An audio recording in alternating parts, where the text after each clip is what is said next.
우리는 2주간에 걸쳐서 출애굽기 1장과 그리고 오늘 본문을 통한 그런 이 주님의 그 역사하심을 우리가 봤습니다. 그래서 1장을 통해서는 하나님의 고유한 목적을 위해서 그래서 사용되어지는 그 생명의 여자를 통해서 아들이 태어나거든 나일강에 던져버리라 한 바로의 말보다 하나님을 더 두려워해서 그들을 살려내는, 그리고 그들을 사용하셔서 그 생명으로 그 아이들을 살려내는 하나님의 역사하심을 봤습니다. 하나님은 이스라엘 자손들을 보존하기 위해서, 그래서 시브리 산파 곧 여자의 생명을 통해서 그 남자아이들을 다 이제 살려내는 것은, 그것은 곧 하나님의 고유한 목적을 이루기 위해서 하신 것이다. 오늘 2절에 지난주에도 같은 그 은혜를 받았습니다. 이와 같이 남자인 나면 나일강에 던져버려라 이렇게 하는 지극히 아주 극한 그런 상황 가운데서 한 아이가 레위 가정에서 태어났는데 이 아이가 남자입니다. 그래서 하나님께서는 이 아이를 살리시기 위해서 여자의 생명들을 사용한 것을 봤습니다. 그 엄마의 생명, 그 다음에 그 누이의 생명, 그 다음에 시녀들의 생명, 그 다음에 바로의 딸의 생명을 통해 가지고 그 아이를 살리신 목적이 이스라엘 백성들을 보존했을 뿐만 아니라 그들을 구원하기 위해서 한 아이를 예비하신 것이다 하는 것을 우리가 알 수 있습니다. 이 아이를 살릴 때 바로의 딸의 마음을 만지셨습니다. 그 바로의 딸의 마음을 어떻게 만지셨나? 불쌍한 마음, 불쌍히 여기는 마음. 근데 이 불쌍히 여기는 마음, 여러분도 평소에 없었던 내 마음에 어떤 감정이, 이런 불쌍히 여기는 마음이 여러분들을 이렇게 충동하고 만지고 그럴 때가 있어요. 그때 아주 민감하십시오. 그것은 사람을 살리는 역사를 하기 위해서 한 것입니다. 그래서 불쌍히 여기는 마음이 있을 때 그것은 구체적인 사랑의 행위를 하라는 하나님의 음성이에요. 음성. 내 마음에 어떤 불쌍한 마음이 있다. 내 마음에 긍휼한 마음이 생겼다. 그것을 그냥 무감각하게 넘기는 사람은 성령에 민감하지 못한 사람입니다. 하나님께 민감하지 못한 사람. 그러나 민감한 사람들, 반응한 사람들은 그 사람의 기도를 통해서, 그리고 그 사람을 사용해서, 그 생명을 사용해서 구원의 길로 이르는 놀라운 역사를 이끄는 것을 이제 우리가 지난주에 또한 봤습니다. 하나님은 이같이 말씀만 하실 것이 아니라 진짜로 그렇습니다. 구체적인 사랑의 행위를 하셨습니다. 하나님은 가난한 자와 궁핍한 자를 마음을 보시고, 궁핍한 자를 보시고 그 마음을 불쌍하게 여기시고, 그래서 그들을 구원하셨습니다. 그것이 시편 73편에 보면은 그 말씀이 나옵니다. 뿐만 아니라 예수 그리스도께서 나환 자들을 마음으로 불쌍하게 여기셔서, 그래서 그 긍휼한 마음으로 이제 사랑을 행합니다. 그것은 치유의 사랑이었습니다. 그래서 그가 온전히 깨끗해진 놀라운 역사가 일어났습니다. 하나님의 마음에 긍휼한 마음이 있고 그리스도 마음에 긍휼한 마음이 있을 뿐만 아니라 그 영이 우리의 마음을 만질 때 긍휼한 마음, 불쌍한 마음을 우리에게 주신다는 것입니다. 그때는 민감하게 반응하십시오. 여러분 길거리 가다가도 어떤 누구를 생각지도 못한 사람이요, 몇 년 전에 만나고 지금까지 한 번도 만나지 못한 사람이에요. 그런데 그 사람이 갑자기 생겨나고 내 안에 이런 긍휼한 마음이 일어났다면 그것은 하나님이 여러분을 통해서 그 사람을 구원하기 위한 역사를 이루게 한 기회를 주신 것이. 그러나 민감하게 이 사람 말이지 이제 나하고는 관계가 없는 사람이야, 그리고 육신적인 생각을 하고 버린 사람에게는 하나님의 이 놀라우신 살리는 역사를 체험하지 못할 뿐만 아니라 그것은 곧 상급인데 그 상급을 걷어차버리는 역사가 될 것입니다. 우리의 마음에 어떠한 대상에 대한 국률한 생각이 있다면은 우리는 이제 뭡니까? 그 마음을 구체적으로 행동함으로 말미암아 이제 옮길 때 하나님의 그 음성인 것을 우리가 알 수 있다. 그러니까 우리는 이같이 국률한 마음, 불쌍한 마음이 생길 때 구체적으로 무엇을 해야 될 것인가 금방 알아요. 국률한 마음이 있으면은 저 사람에게 그 사람에게 무엇을 해야 될까 동시적으로 역사를 해요. 목사님 그거 알아요. 그러니까 국률한 마음이 있네 그게 아니라 국률한 마음이 있을 때 그 사람이 가까이 가가지고 안수를 해줘야 된다든지 권면 말씀한다든지 아니면 기도를 해야 되는 그 즉시 그 행동을 취하라는 것을 지금 말씀하고 있습니다. 이것은 죽음을 넘어선 구원에 대한 암시다. 여러분 큰 어떤 꼭 죽음, 꼭 생명과 관계된 것뿐만 아니라 어떤 사람이 위경에 처했을 때, 위험에 처했을 때, 어떤 문제로 진돌림 받고 있을 때 그것은 죽은 상태나 마찬가지. 그럴 때 정말 여러분들이 믿고 기도하는 사람이라면 이걸 하나도 놓치지 않습니다. 여러분 건방 떨지 마세요. 그리고 하나님께 정말로 겸손히 국률이 엎드리는 기도한 사람 되세요. 기도하지 않는 사람에게는 민감함이 없습니다. 지식으로는 절대 알 수가 없어요. 성경 읽어서는 알 수가 없어요. 그 영이 만지시고 역사할 때만이 이것을 알 수가 있어요. 그렇기 때문에 그 사람을 직접 대면하지 않고 지금 그 사람이 어디서 무엇을 하는지는 몰라도 그 영은 아시고 계신다는 거죠. 그래서 기도하는 사람을 통해서 주님께서는 이와 같이 놀라운 국률의 마음을 주실 뿐만 아니라 국률의 마음을 주실 때 동시적으로 어떻게 사랑을 시행할 것인가도 동시에 주신다는 것을 여러분 아시기를. 그래서 내가 무엇을 할거 걱정할 필요 없어요. 내게 국률한 마음을 줬는데 내가 무엇을 할거 미리서 걱정할 필요가 전혀 없습니다. 하나님이 하십니다. 이들의 공통된 그렇습니다. 그것뿐만 아니라 이 아기를 이와 같이 이제 살리는데 그래. 이 세 여인들을 통해서 아기를 살리는데 근데 이들의 공통된 것들이 있어요. 그것은 뭐냐면은 여자들이었다는 것이고 그리고 그들에게 뭐요? 이름이 없었다는 거예요. 이름이 없었다. 우리는 그러죠. 누가 나를 좀 알아봐주고 목사님이 좀 나를 알아봐주면은 좀 신명이 나고 안 알아봐주면은 또 신부해져가지고 또 시험 들고 그런 게 아니에요. 지금 오늘 2장 1절부터 12절 이 사이에 나온 이 여인들 한번 이름이 전혀 거론 안 된다고 지난주에도 말씀드렸잖아요. 하나님의 초점이 뭐냐면 그 생명을 사용하는데 초점을 두는 거예요. 우리의 이름을 사용한 게 아니에요.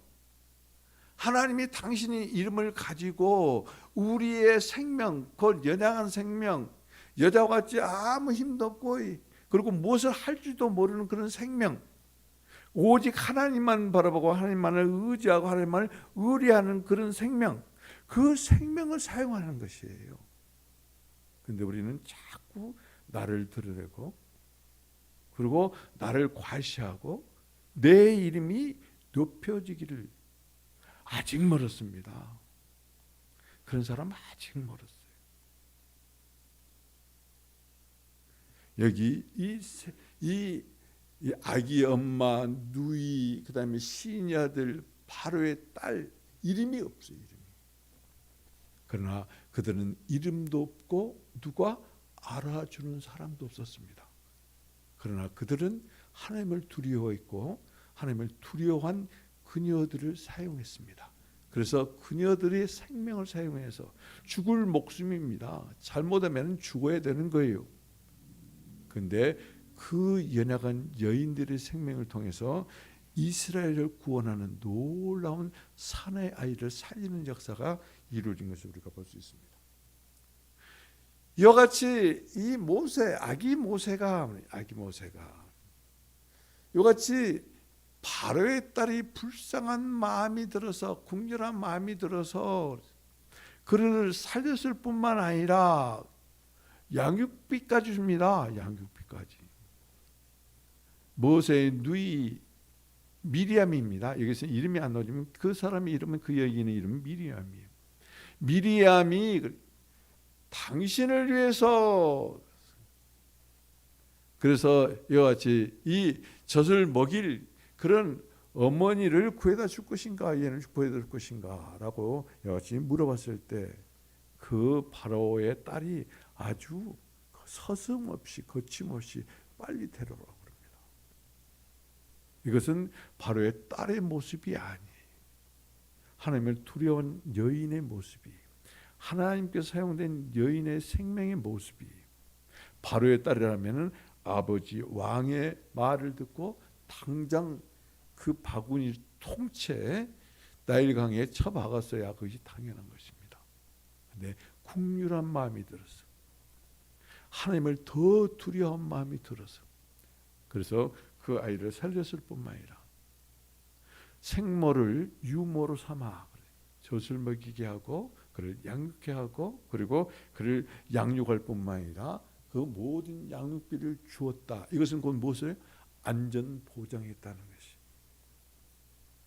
그 아이가 히브리의 아이임에도 불구하고 바로가 그렇게 조치했으므로 바로의 공주가, 바로의 딸이 그렇게 조치했으므로 말미암아 전혀 이제 해를 받을 필요가 없는 그런 안전까지 보장해 주었다. 이것은 하나님의 은혜입니다.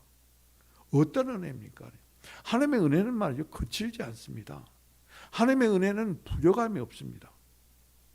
하나님은 살렸을 뿐만 아니라 그 다음에 그 생모를 유모로 삼게 하시고, 그리고 양육비까지 다 주었을 뿐만 아니라 이제 안전하게 마음껏 아이를 양육할 수 있는 안전까지 보장해 주신 하나님. 그 하나님이 여러분에게는 어떤 하나님으로 생각이 됩니까? 여러분에게는 그 어떤 하나님으로 다가옵니까? 그렇지 않으면 여러분은 그 하나님을 어떤 하나님으로 대하고 있습니까? 우리의 생각, 그것이 아주 깊은 줄 압니다. 그리고 최고의 생각인 줄 압니다. 그러나 정말로 얇고, 정말로 얇아서 그냥 코끼만 부르던 날아갈 정도로 그 얇은 지식과 생각을 가지고 자기가 최고라고 생각하는 사람, 그리고 자기를 알아주지 아니한다고 생각하는 사람, 함부로 행동하는 사람, 그런 사람들에게는 본이 되어야 될 이 세 여인들, 그 여인들의 본을 받기를 주님의 이름으로 축복을 드립니다. 그렇습니다. 사람들은 자기 이름을 알리기 위해 온갖 방법을 동원합니다. 그래서 명예가 뭡니까? 곧 자기 이름을 날리기 위해서입니다. 명예가 뭡니까? 당시 자신의 이름을 다른 사람들에게 다 알리기 위해서예요. 그런데 우리는 세상의 풍조를 교회까지 가지고 들어와서 만약에 자기를 알아주지 않으면 시험 들고 미워하고, 그리고 뭐요? 교회를 해방 놓습니다. 혹시 여러분들 10년 가운데 누구를 미워하고 시험 들고 해방을 놓으려고 하는 생각을 한 번이라도 해본 적이 없는가? 있다면 회개하십시오. 그러나 하나님은 이 이름 없는 여자들의 생명을 사용해서 이스라엘을 보존하기 위해 남자의 생명을 구원했을 뿐만 아니라 남자아이들의 생명을 구원했을 뿐만 아니라 1장 말씀입니다.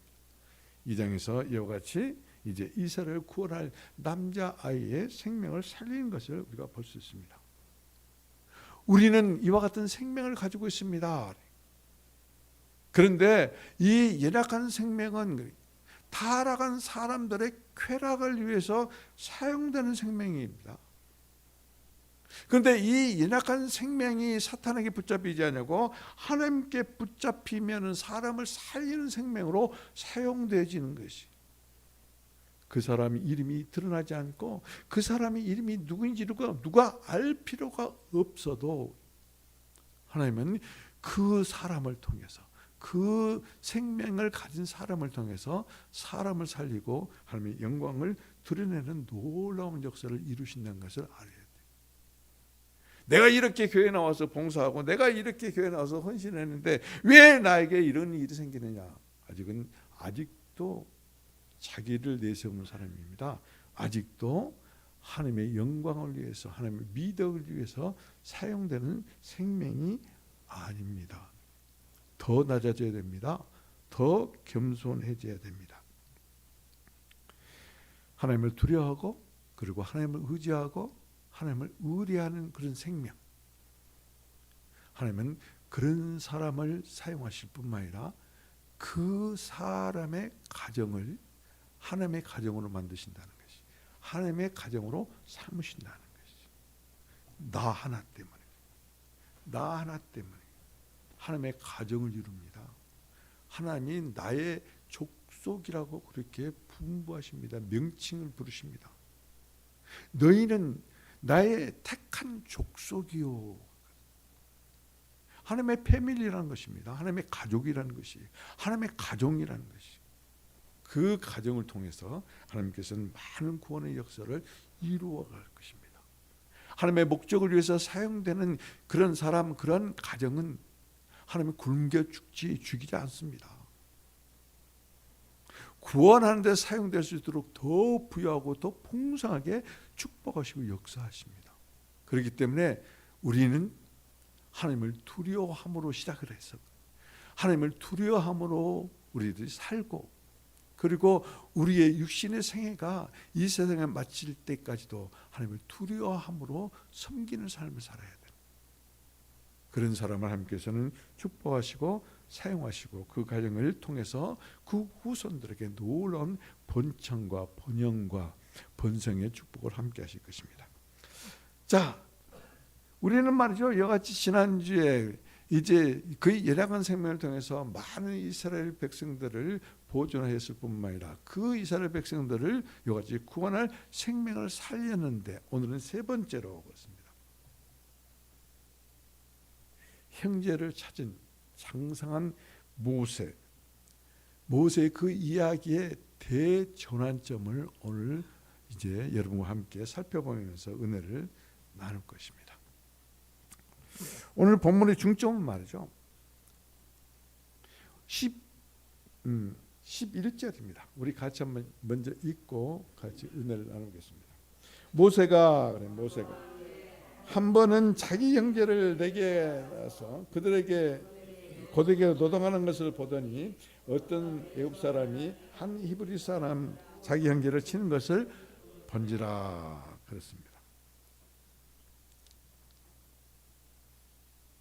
지금 여기에서 히브리 민족들이 이렇게 애쓰고 힘쓰고 노동하고 있는 그 현장에 누가 나갔습니까?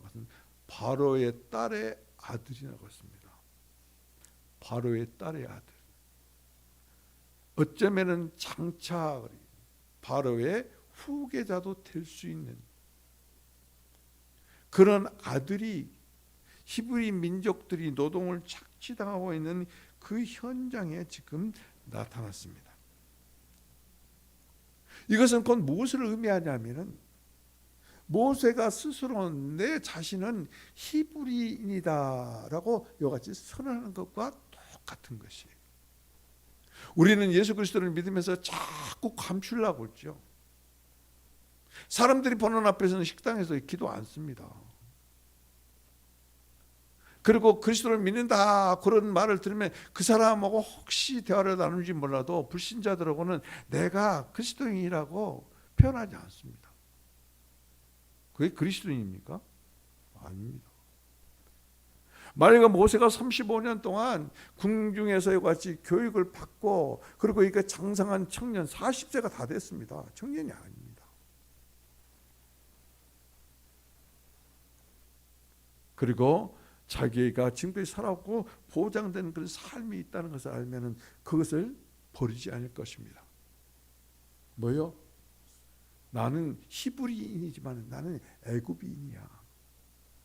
그래서 애굽 사람으로 살 것입니다. 그럼에도 불구하고 이 모세는 그것을 떨쳐버린 것을 우리가 볼 수 있어요. 스스로 버리고, 그리고 나는 히브리인이다라고 이와 같이 선포 기뻐하는 것과 똑같은 행위를 하는 것을 볼 수 있습니다. 아마 그 노동의 현장에 모세가 나타났을 때 히브리인은 물론이고 애굽 사람들도 놀랐을 거예요. 공주의 아들이 그곳에 나타났다는 그 사실을. 이 조그만 손바닥만한 이 땅의 대통령이 어디에 떴다 그러면 그게 난리법석이잖아요.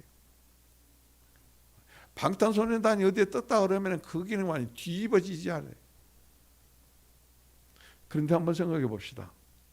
나와 여러분 안에 지금 우리 중에 하나님이 계시는데 왜 놀라지 않은가 모르겠어요. 왜 기뻐하지 않는가 모르겠어요. 대통령보다 방탄소년단보다 하나님이 더 못해서.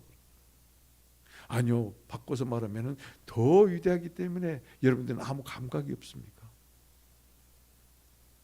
우리의 마음의 상태가 어떤 상태인가를 점검해볼 그런 기회가 되기를 주님의 이름으로 축복을 드립니다.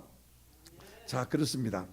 엄마 아이가 어떻게 이 아이를 양육했기에 애굽인이 되기를. 아니요, 40년 동안, 거의 40년입니다. 40년 동안 애굽에서 살고 애굽 그 궁중에서 이같이 양육받고 자랐다라면은 그건 100% 애굽인이 되어야 돼요.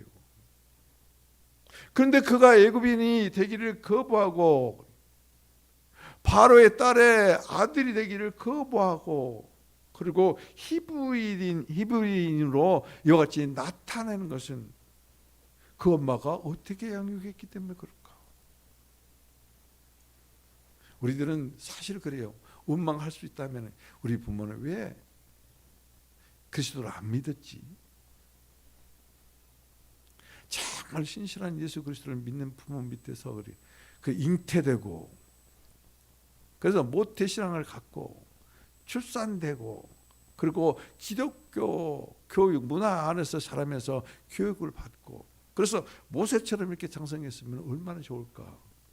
그러면서 부모를 원망할 수도 있습니다. 그럼 바보예요. 멍청이.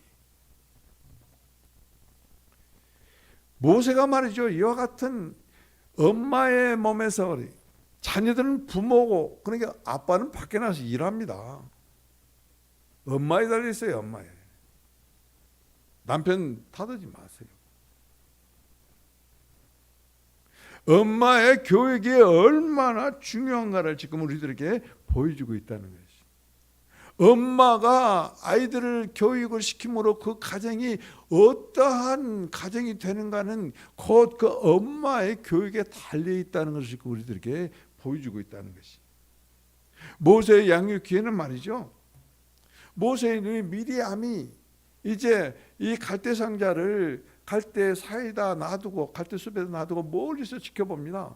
그런데 이제 바로의 딸이 시내들과 함께 오는데 울음소리가 들려요. 그러니까 바로의 딸이 그 울음소리가 들린 상자를 가져오라 열어봤더니 아이고 울고 있다는 것이. 근데 참 무모한 짓을 합니다. 누가요? 모세의 누이가 참 무모한 짓을 합니다. 자칫 잘못하면 자기 동생을 죽일 수도 있는 그런 행위를 합니다. 바로의 딸에게 탁 찾아와서 7절에 보면 뭐라고 합니까? 내가 당신을 위하여 히브리 여인 중에서 유모를 불러다가 이 아이에게 젖을 먹이리까? 바로의 딸인데 어떻게 그렇게 담대하게 가서 그런 이야기를 할 수 있을까? 너무나 이것은 무모한 짓이고 당돌한 행동이고 시간이 걸린 것이 그런 것도 아니에요. 물에서 지금 막 건져냈을 뿐인데 근데 이 모세의 누이는 바로의 딸에게 이와 같은 제안을 합니다. 그런데 바로의 딸에게 제안한 모세의 누이가 당돌하면 그것만 우리가 보고 놀라는 것이 아니라 바로의 딸의 대답이 정말로 더 놀랍다는 것이 우리를 놀라게 하는 것이. 그것은 여러분 이 표준 번역에 보면은 이렇게 이 8절을 이렇게 말하고 있습니다. 그래 어서 데려오라. 빨리 가서 유모를 데려와라. 이 놀라운 일이잖아요. 바로의 딸이라면 이 아기를 죽여야 되는데 국률한 마음을 가질 뿐만 아니라 사랑을 실행합니다. 그것을 물에서 건져냈을 뿐만 아니라 유모인 곧 생물을 데려다가 이제 그를 젖먹이면서 키우게 하고 양육하게 하고 안전을 보장하고 그리고 네가 이 아이를 키우는 싹쓸 내가 다 너에게 주겠다. 이 놀라운 일을 행하신 분이 곧 하나님이라는 것이.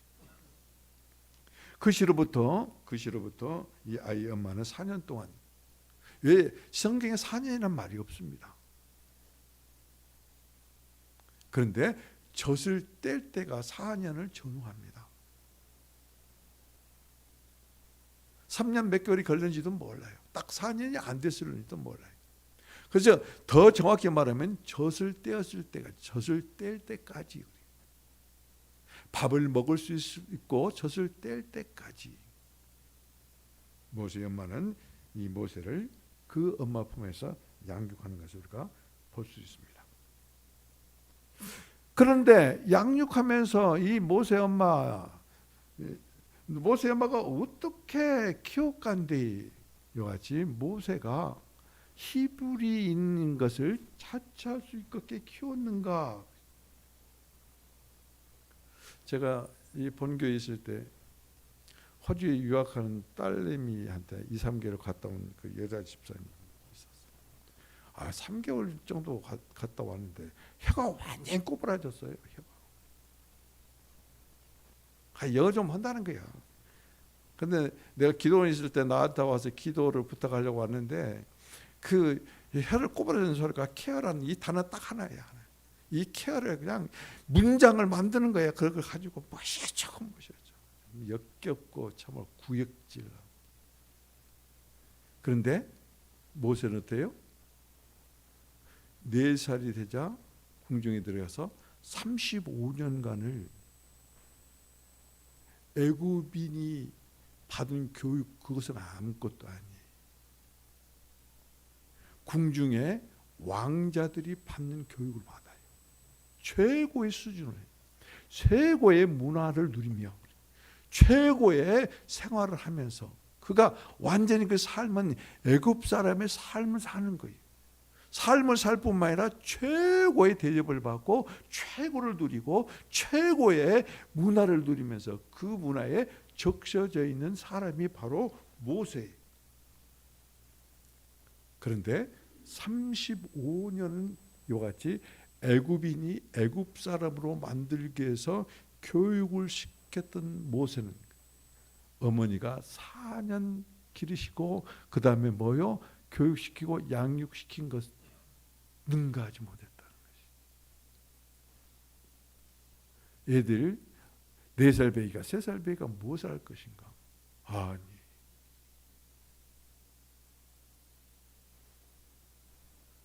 그 엄마가 어떤 사람인가에 달려서 그 아이는 완전히 다른 사람이 됩니다.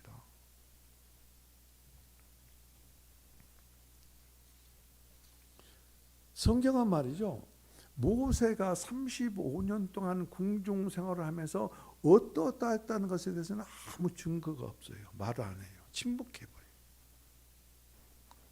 아무것도 드러나는 것이 없습니다. 그런데 오늘 읽는 11절을 한번 보시면은 여러분들 그래서 놀라운 것을 우리가 발견합니다. 다시 한번 읽어보겠습니다. 자, 모세가 장성한 후에 한 번은 자기 형제들에게 나가서 그들이 곧게 노동하는 것을 보더니 어떤 애굽 사람이 한 히브리 사람 곧 자기 형제를 치는 것을 보는지라. 12절입니다. 좌우를 살펴 사람이 없음을 보고 그 애굽 사람을 쳐 죽여 모래 속에 집어넣었더라. 여기서 보세요. 자기 형제들이라는 말, 이 단어가 3번이나 사용돼요. 자기 형제. 35년이나 떨어져서 살았으면, 궁중 생활을 했으면, 히브리인들과는 접촉도 않고 히브리인들과 사지도 않았으면 그거 마득히 잊어버려야 당연한 거예요. 3개월 호주 갔다 와가지고 혀 꼬부라진 사람, 그런 사람하고는 완전히 차원이 다른 그런 사람. 아니 히브리 사람들 자기 형제라고 이렇게 사랑을 그 사람들이 뭐 정말 잘나기를 했습니까? 유대하기를 합니까? 잘 살기를 합니까? 완전히 노예입니다. 거지 노릇을 합니다. 먹고 살기 위해서 세상 노예가 된 거예요. 세상에 먹고 사는 이 삶을 믿기로 해가지고 일터를 준 거예요. 일자리를 준 거예요. 근데 그게 완전히 사로잡혀가서 그것이 최고인 줄 알면서 사는 그들 어떻게 형제를 할 수 있어요? 아니 우리가 같은 형제여도 평범하지 못하는 그런 형제를 보면은 살아가기도 힘들고, 그리고 못된 좀 나보다 낮은 그런 형제를 보면은 만나기를 꺼려하고 그런 세상이거든요. 그런 세상에서 모세는 이 왕자와 같은 겁니다. 바로 공주의 아들이야, 아들. 그가 가서 뭐라고 합니까? 자기 형제, 그들이 자기 형제예요. 그리고 자기 형제를 치는 것을 보고, 구타하는 것을 보고 참지를 못해서 거기서 그 애굽인을 쳐 죽이고 머릿속에 파묻어버린 거죠.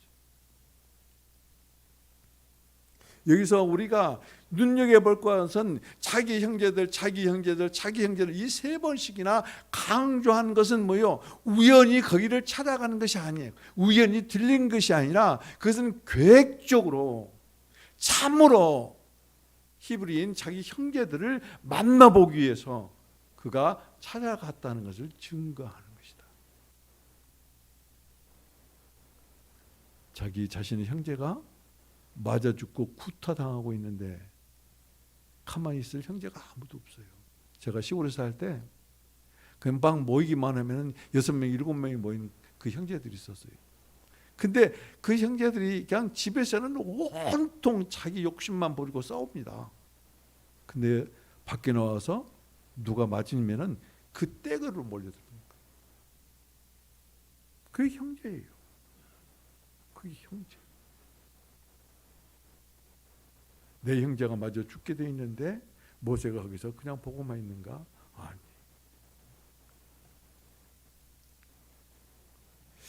이런 행동은 35년에 걸친 애굽 생활이 아니라 4년 동안 이같이 그 엄마가 어떤 교육을 시켰기에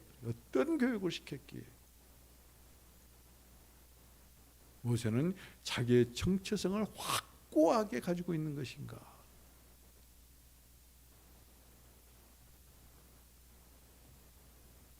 그 아이를 이같이 모세를 그렇게 키우니까 곧 그의 엄마입니다.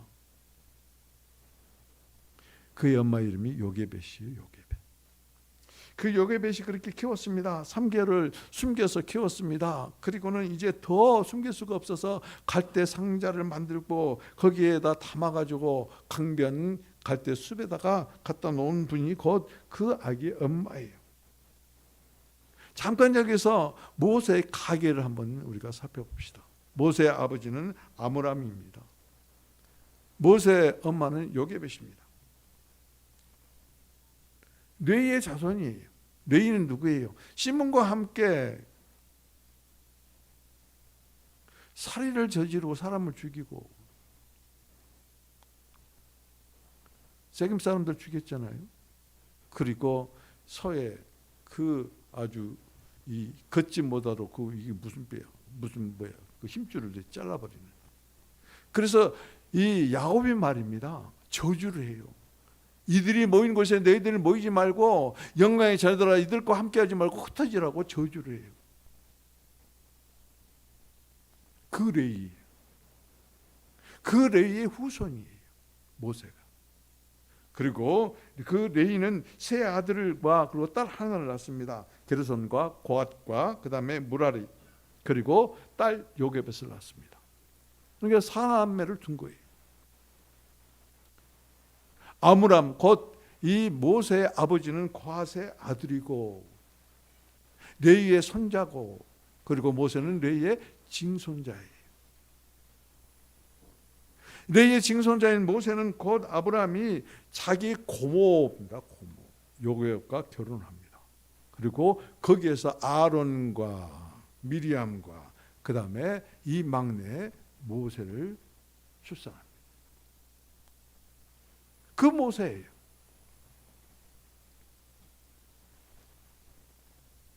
이와 같이 이 모세가 사실상 보면은 이 야곱의 축복을 지지도 못 받는 그 가문에 태어나는데 그 가문을 하나님께서 사용하셨다 하는 것이 더 중요한 거예요.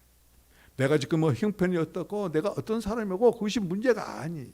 정말로 하나님을 두려워하고 그리고 하나님을 의지하고 하나님을 의뢰하는 삶을 사는가, 그런 사람들은 하나님께서 사용하신다는 것을 우리가 아주 마음속 깊이, 내가 자식들 위해서 무엇을 물려주고 쓰지도 않고 아껴가지고 그걸 한푼이라도 돌려주고, 그것이 아니라 내가 물려줄 신앙이 도대체 무엇인가, 그것이 더 급하다는 것이, 더 우선이 되어야 되는 것이.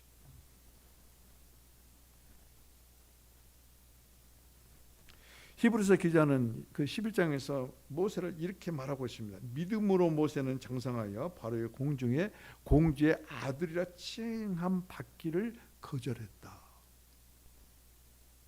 그러면서 하나님의 백성과 함께 고난 받기를, 잠시 죄악을 누리고 그리고 좋아하고 즐거운 것보다 더 좋아했다.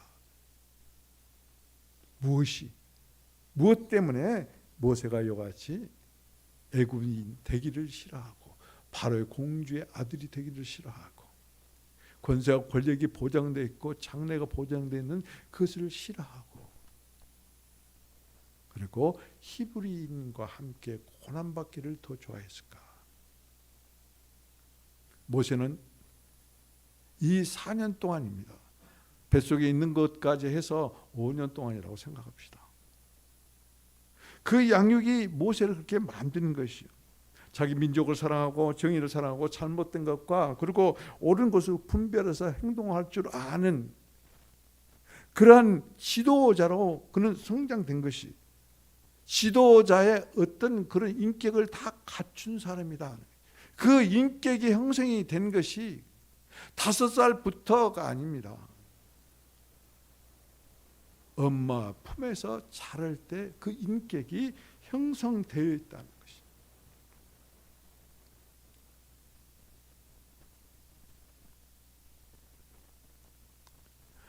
이 2장 3절 우리 같이 다시 한번 읽어보시겠습니다. 2장 3절입니다. 더 숨길 수 없게 되매 그를 위하여 갈대 상자를 가져다가 역장과 나무 진을 치고 아기를 거기 담아 나일 강가에 갈대 사이에 두고.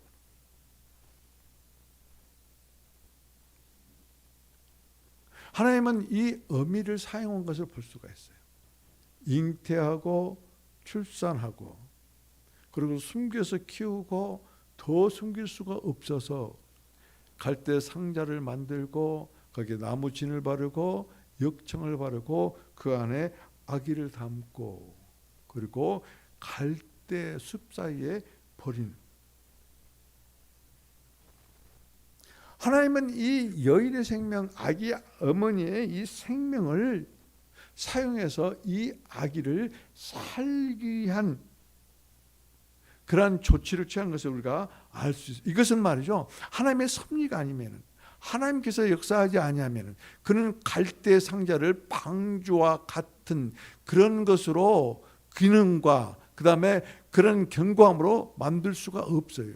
나무 진을 바를 수도 없고 그 다음에 거기다 역청을 바를 수도 없음에도 불구하고 오직 하나님께서 그 예를 사용해서 지혜를 함께 해주심으로 이같이 갈대 상자를 만들어서 구원의 방주로 사용한 것을 우리가 알 수 있어요.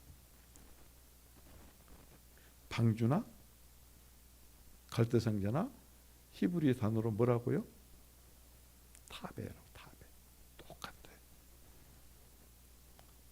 방주는 곧 그리스도, 이 시대의 교회를 의미합니다. 갈대도 마찬가지입니다. 구원의 갈대, 생명을 보존하는 갈대, 그 상자.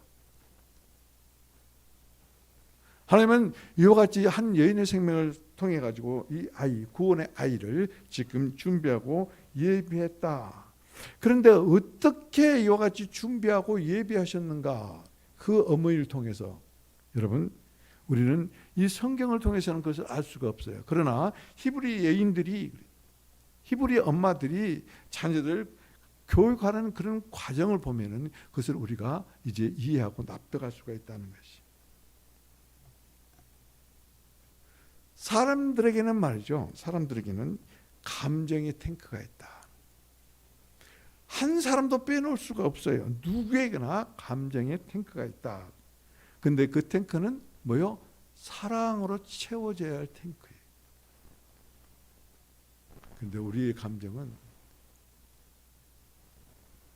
이런 사랑으로 채워지는 감정의 탱크가 아니고 악한 것으로 채워져 있어요. 어린아이의 이 감정의 탱크를 사랑으로 가득 채워주신 분이 누구냐? 그 어미다. 단순히 내가 너를 사랑해 그래서 채워진 게 아니에요. 아주 특별한 거예요. 특별한 사랑으로 채워주는 것이, 그것이 교육입니다. 그게 양육입니다. 이 모세의 어머니 그 요셉은 이 모세 어린 아이 모세에게 신체를 접촉을 해요. 신체를 접촉하고 그다음에 긍정적인 언어를 사용하고 그다음에 양질의 시간을 갖고 선물을 주고 그다음에 뭐요? 섬김의 본을 보임으로. 나는 우리 임영애 집사가 우리 은성이를 키울 때 얼마나 몸으로 부딪히면서 키운지 몰라요. 지금도 그냥 껴안고 날리고, 저 어렸을 때는 그냥 지금 팔이 여기 힘줄이 파괴가 됐다나 어쨌다나. 자꾸 뒤 돌리고 그냥 이렇게 하고 그러니 그 힘이 그게 그냥 남아 있겠어요. 그런데 그게 양육 교육 방법이에요. 신체적인 접촉이. 지금 이 시대, 그리고 우리가 자식을 키울 때 내가 바쁘고 내가 힘들고 내가 지금 해야 할 일이 있고, 그리고 지금 이 시대는 뭐예요? 직장 생활을 같이 벌어야 같이 먹고 살고, 그래야 노후 생활도 하고. 그래서 애기들은 뭐예요? 유치원이나 어디 공부방이나. 그래서 만나서 육체적으로 이렇게 접촉하고 그럴 비비고 굶길 틈이 없어요. 저녁에나 보고, 낮에는 전혀 엄마 얼굴도 못 보는 이 시대에 살고 있는 어린이들은 어떻게 보면 참 불쌍한 어린이들이다.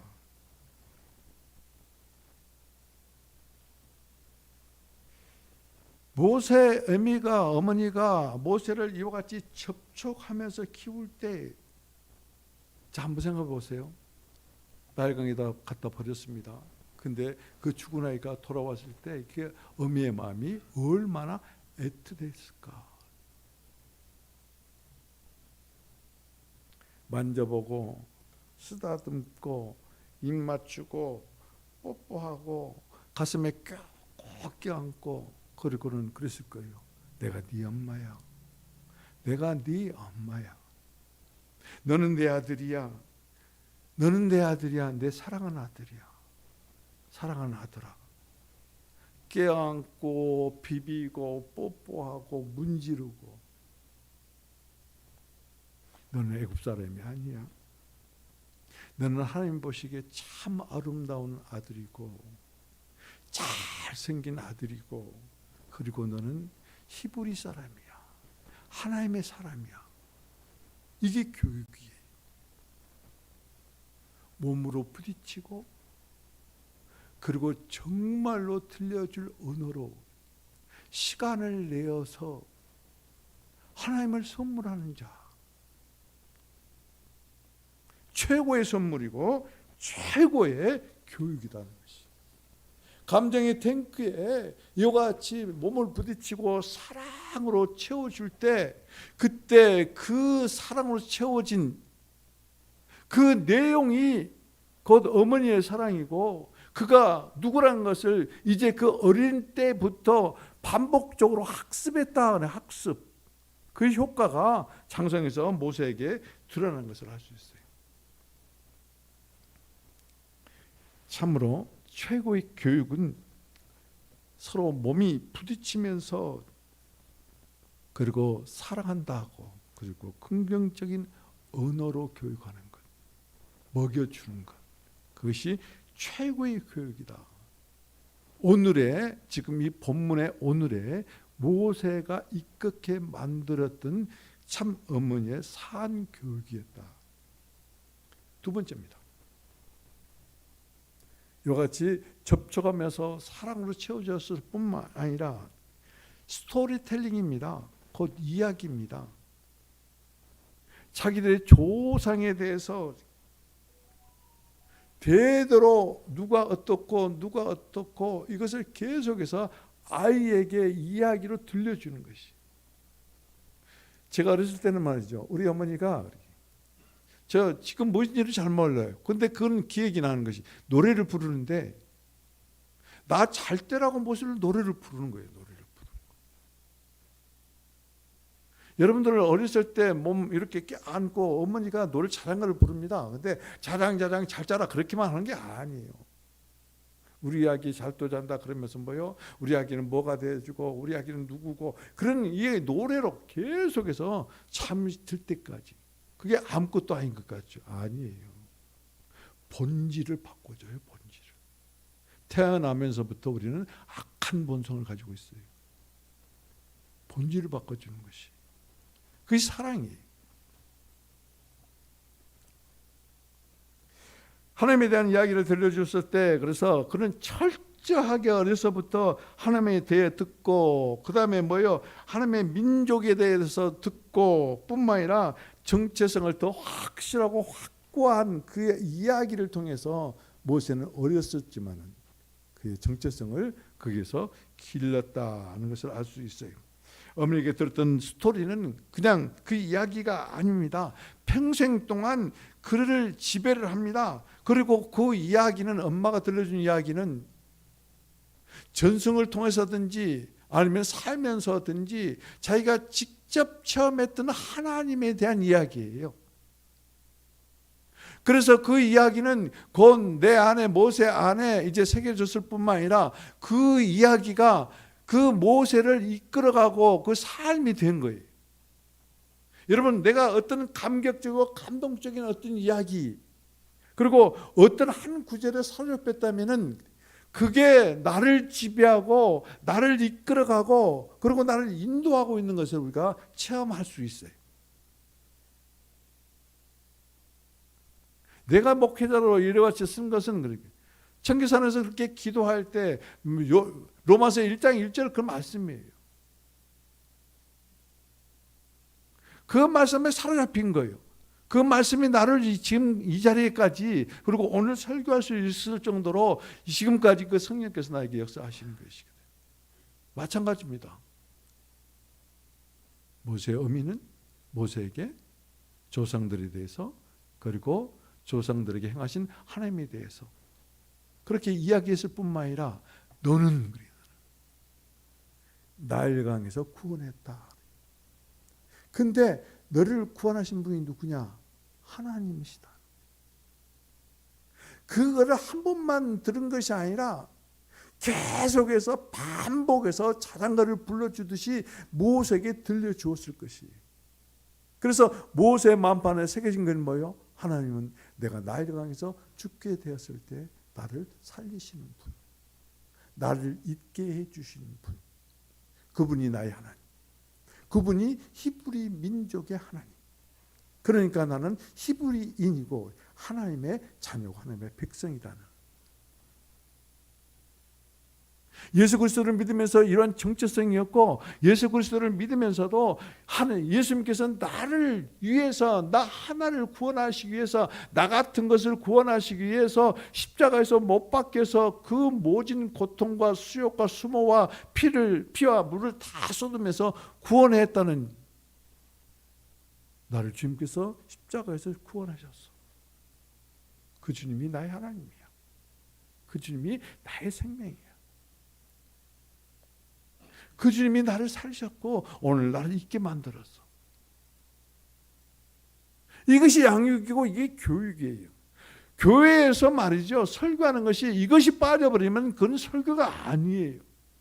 아무리 1000번, 10,000번 그렇게 설교를 한다고 해도 지겹다라고 그렇게 들은 사람은 방탄유리를 친 사람하고 똑같다니까요. 방탄 차량에는 총알이 안 들어가요. 방탄으로 무장해버린 성도들에게는 하나님의 말씀이 꽂히질 않아요. 들어갈 수가 없어요. 그런 사람들은 불쌍한 사람들이. 그렇기 때문에 예배를 우습게 하는 거예요. 그렇기 때문에 하나님을 우습게 하는 거예요. 내가 사는 것이 하나님의 은혜예요. 하나님 때문에 구원을 받고 하나님의 자녀가 되고 하나님의 백성이 되었다고 고백하지 아니하는 것이, 예배를 드리고 하나님께 찬송을 드린다 하면서도 내가 무엇을 먹을고 무엇을 마실고 무엇을 행할고 그것에만 집착이 되어 있는 것을 보세요. 그러나 하나님을 두려워하고 하나님을 의지하고 하나님을 의리하는 이 모세의 가정을 보세요. 안전하게 지켜주시고 모세가 양육할 때 필요한 모든 것들을 다 제공해 주시고, 결과적으로 이 모세 가정에서 어떤 가문으로 바꿔집니까? 대제사장의 가문입니다. 아론이 첫 번째 제사장이에요. 그리고 어떤 가문으로 바꿔집니까? 뇌의 가문이 성전을 섬기는 가문으로 완전히 바꿔져요. 누구 때문에? 어찌 보면은 요게벳 이 여인 하나 때문에 그런 거예요.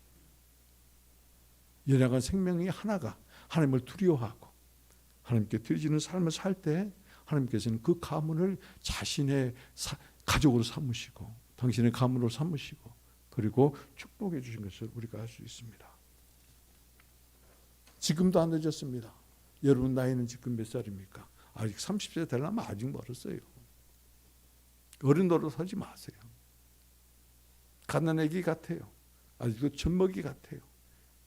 밥 못 먹어요. 취하니까. 그러니까 사도 바울이 고린도 성도들에게 뭐라고 그랬습니까?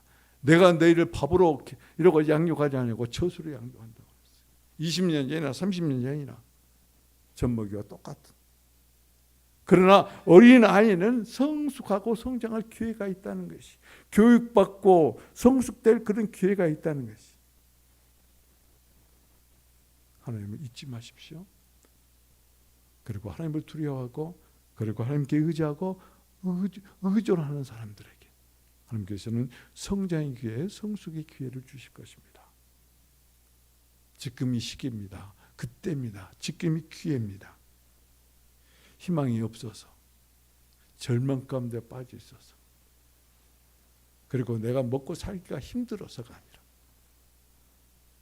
그것들이 나를 두렵게 하는데 그것들보다 더 두려우신 하나님, 하나님을 경외하는 사람에게 하나님께서 놀라운 은혜와 축복으로 함께 하실 것입니다. 나는 그 은혜를 여러분들이 누리고 그 여러분의 가정이 이같이 든든히 세워짐으로 여러분을 통해서 우리 교회가 든든히 세워짐으로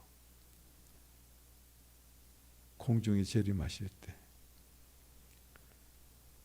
최소한도 말이죠. 이 말씀을 듣고 있는 여러분들과 인터넷으로 이 말씀을 정말로 듣는 사람들에게 공중에 휴거가 되어서 주님을 영접하는 그런 놀라운 축복을 드리는 나와 여러분 되기를 주님의 이름으로 축복을 드립니다. 기도합니다. 하나님 감사합니다. 이름도 없습니다. 알아주는 사람도 없습니다. 그러나 하나님께서 나를 보내주신 것을 영원히 잊지 않게 하시고 오늘도 그리스도의 이름 안에서 양육되어지고 그리스도의 이름으로 행함으로 다른 사람들에게 하나님의 아름다운 미덕을 널리 전하는 참으로 하나님 보시기에 아름다운 성도 교회 그 심령으로 축복하여 주옵소서. 예수 그리스도의 이름으로 기도합니다. 아멘.